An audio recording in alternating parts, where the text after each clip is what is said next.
do Here's business. a question. In your presentation, you mentioned that the company name, your company name, when you're registering an entity in Mexico, is very important. Why?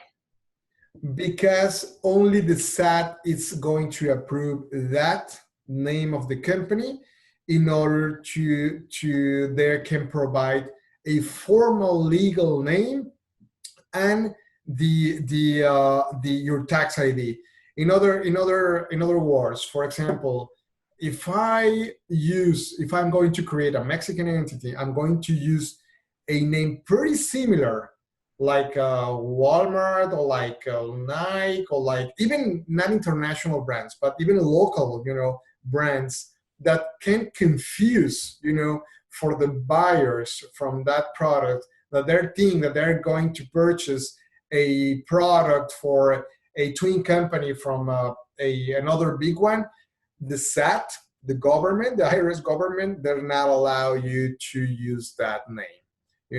So this is in order to protect to everyone that no one have a misunderstanding when they're thinking that they're doing business with a company with a brand very recognized.